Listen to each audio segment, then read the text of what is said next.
Sa ngayon, may mga kaso tayong malapit ng hinog, ika nga, tapos na ang fact-finding, mahigit 8 kaso na ang natapos na ang fact-finding at mag-PI na kami. Itong linggong ito ipa-file at karamihan itong mga kasong to ay sa congressman, mga congressman, contractors at inaasahan namin na magtutuloy-tuloy na ang mga kasong ito. Kumbaga, uminit na sa tag-init, di ba? Sinabi ko sa inyo noon, iinit at sa tag-init. At ngayon, uulan ng kaso. Uulan ng kaso. Yung baha, tingnan natin. Kasi yung flood control, problema talaga yun. Oh. Tanong. Yung complaints sa 8 po ninyo, mga flood control related naman to against congressmen? Karamihan, flood control, tsaka conflict of interest. Sako pareho yan. Kasi bawal nga maging contractor bawal yan Kaya lang, hindi ito pinansin ng napakatagal na panahon. Ngunit alam naman natin, isa yan sa mga dahilan kung bakit nagkakagulo-gulo tayo sa larangan ito. Parang nawala na yung dividing line between decent and indecent behavior. Tuloy ko lang. Sir, when you say ifa-file na, For preliminary investigation. Okay. Hinog na ang fact-finding at preliminary investigation na. Of course, may mga ibang kaso pa na yan, nahihinog-hinog na dyan din papunta sa PI din. mamaya namin puntahan yan, sir. Pero let's stay muna dun sa 8. Mga kong lang to, sir. 8 or more than 8 yan. Puro congressman yan. Can you just, maybe if you cannot give the names, paano po yung involvement nila, as in medyo broad strokes of their involvement? Yung isa rito kasi, yung contractor, yung sinasabi natin na conflict of interest. Kung ikaw congressman ka. Kung ikaw contractor ka. Magkahiwalay na trabaho yan. Pag pinag-isa mo yung trabahong yan, kasalanan yan sa taong bayan. Very simple yan. Conflict of interest yan. Section 3E ba yan? 3E ng Anti-Graphic Corrupt Practices Act. Tsaka H, 3H. Sir, what about wala pa po. Meron din kami for PI at pa-file na yun this week. Meron din rin kaming baka resolutions within the week na ipa-file rin sa Korte sa Sandigan Bayan for that. Ilang senador po ba yan, sir? Ang iniisip namin dito, 2 o 3. Yan ang tinitingnan namin kung mahihinog na. Pero yung isa hinog na para i-file sa Sandigan Bayan. At least one, sir. At least one. At Isa least for one. PI. For PI. Okay, sir. Sir, ayun yung pangalan natin. Wala muna. Malalaman nyo naman yan pagdating ng tamang oras. Kailan yung one this week, sir? Next week? This week yan. Ang pinag-uusapan natin itong linggong to. One senator. Iba pa yung next week. Iba yung trabaho this week. Iba yung trabaho next week. One senator this week. Baka dalawa. Senator, sir? Sandigan? Dalawa. Sandigan pa yan. Isang Sandigan, isang PI. Okay. Tama ba? Senator, okay. Baka dalawa pa. Sir, mga third Dalawa. senator.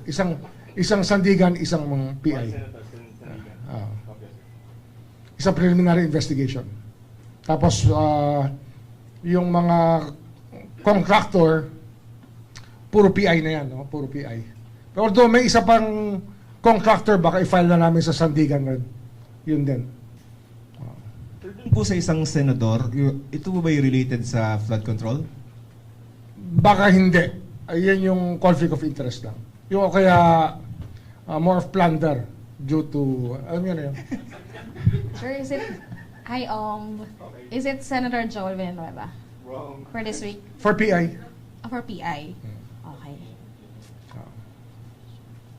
Oh. And then, Sayang naman yung logo. and then any clue dun sa yung senator for this week? Any clue kung sino? It's Senator Marcoleta. Definitely, for resolution na. We're about to file it already. This week yung kay Marcoleta? Yeah. Okay. Pagsasampalan ng kaso, sir, tama? Pagsasampalan po ng kaso. Magkasampayan ng kaso na sa Sandigan na yan. Plunder, sir, di ba? Ha? Plunder yung pending. Plunder. Ah. Kasama po dito yung mga correspondents niya, sila defensor, yung mga na-implicate po natin. Kasama yan, kasama sila. I don't know kung same forum yan, no? Same forum. Same jurisdiction. Sir, yung status kay Joel, Yun nga, for PI. For na. Reso. For PI na. for Ah, PI. PI na yan. Yeah, so, tuloy-tuloy, kahit na kasi we were abroad, tuloy-tuloy yung correspondence namin sa mga nangyayari dito. Kaya, yan, we just came here to announce that work is ongoing and we will do it. Sir, yung kay Escudero, Malapit na. Malapit na. Isa yan sa inaayos namin, nakasabay na ibang kasong plunder na aming pa-file within the next few days, within the next few weeks. Maybe it will take 2 to 3 weeks more for us to file cases in the courts and for a preliminary investigation. PI na, naka-PI na yun, di ba? Sir, I'll stay lang with, unless hindi pa kayo. I'll stay lang with the... At tapos ano pala, we already have a signed agreement for the cooperation of former Secretary Manuel Bunoan to be a state witness, to be a cooperating witness. We will discharge him from, we will ask the court to discharge him as a respondent so he can testify for us as a state witness. Sir, elaboration, why? Kasi bukas, sir, may arraignment yata siya sa 5th. Yes, pero meron na kaming standing agreement. We filed already a motion to discharge him as an accused so that he can be a witness for the prosecution. Sir, elaboration lang ng why we need him as a state witness. The knowledge that he has about the whole institution is something very important to us to be able to prove many cases. There are other people who will be, we will be benefiting from his testimony with regards to so many of the cases that we are filing. Okay? Sir, konti pa. Sir, pasagutin na natin ikaw. Kasi yung mga nagsasabi, una muna, binabawasan nyo yung mga minority senators sa Senate para pagdating ng, you know... Hindi. Wala yan. It's, we didn't even ask this to happen. All the evidence came from, you know where. Diba? Hindi naman namin hiningi ito mangyari eh. Pero nangyari ito, dahil motu proprio, apparently the crime was committed in open knowledge of everybody. All of you are witness to the actuations of the guy, of what he has said in public. That of course, given the sworn statements that he has executed, will actually make a case for his being charged of plunder. Sir, nag-file na rin po ba si Mike Defensor? Ang counter nila? Both? I think so. Sir, advance ko lang ng konti yung story. Kasi si Senator Chingoy has been suspended by the Senate as per order by the Sandigan, no? Yes. So the same thing is going to happen to Senator Marcoleta? Kasi plunder, sir? Yes. It will depend on the court, of course. Okay.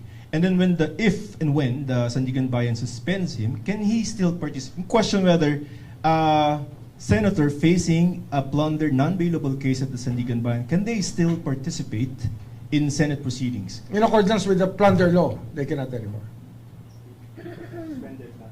Exactly. Sir, update lang dun sa case conference natin, dun sa mga ex-Marines. Kasi di ba pinatawag natin sila dito. Yes. Is it for case filing na po ba yung mga... We are utilizing, we are evaluating some of the affidavits that they have executed individually and will be filing these cases soon. Sir, related pa po sa mga Marines, kasi I think po, for 4 to 6 statements might be useful to us. sir, related din po sa mga Marines, kasi po si Attorney Baligo, they're facing cyber libel cases nga po sa DOJ. And meron po siyang statement last time na sinasabi niya na i-dismiss na nga raw po ng DOJ itong mga cases kasi daw parang may conflict of interest kasi ginagamit na rin yung statements daw nila affidavit dito sa according to Attorney Baligod, kapag daw ginamit na ng ombudsman ito, ibig sabihin daw may katotohanan yung mga statements daw What happens in the DOJ stays with the DOJ. We have nothing to do with what the DOJ rules upon. Thank you, sir. Okay? Sir, yung ano lang. Hindi, may yung kay Bonoan lang uli. Sir, may kinalaman din ba ito dun sa health niya? Well, of course. His health is of concern to us, and we want to be able to perpetuate his testimony as soon as possible. Kaya nga, it's important to us that he be discharged already so that he can be our witness. Ano to eh? Kasi nga, the tactic here and what we're trying to do here is to finish the cases as early as possible. Kasi yung naging dating lumang tugtugin na ng inordinate delay of justice, hindi ho mangyayari dito. Sa atin dito, we do the case build-up so we can present the cases immediately. Wala hong mahabang kaso-kaso rito. Basta andyan na yung ebidensya, ilalatag namin yan pag handa na kami. At malamang, hindi namin ipa-file ang kaso pag hindi kami handa. Sir, si Secretary Bonoan po will be state witness alongside sila Yusek, yung mga dating Yusek. Di ba? For all cases. Yes. For all intents and purposes, he will be testifying for the prosecution. Okay, sir. Pardon me for belaboring the point. No? Ano nga pong status nila Senator Villanueva, Senator Escudero? Ongoing PI, correct? Ongoing PI. Okay. And relatedly, kasi ang nagsasabi ng iba, the reason why they transferred was in exchange for... I am not privy to anything of that nature. No, mind you, we don't make deals with anybody with regards to the culpability or innocence of anybody. We don't make deals like that. And you're not going to be... So all the deals that we make here will be in open court. If we will discharge you as a witness, we will have you discharged as a witness. But there are no other deals accepted here. Okay, sir. Thank you.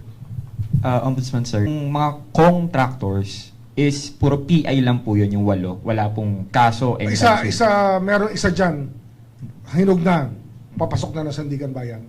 Pero yung 8, ito PI na. PI pa lang to, no? PI pa lang. So in total po, mga Baka siyam. mahigit 8 yan, mahigit 8 yan. Okay. Oh, mahigit 8. Ombudsman, good afternoon.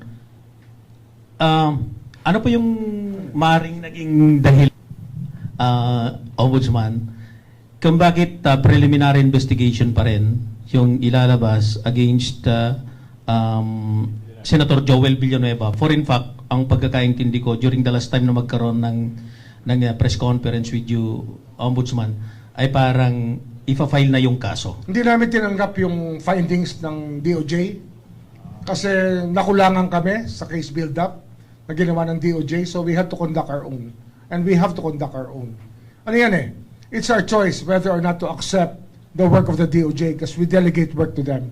And in case we have to improve on the cases, to make sure that they're tight cases, watertight cases, then we conduct our own PI in this office. Kasi nga, what we delegated was not the result was not satisfactory.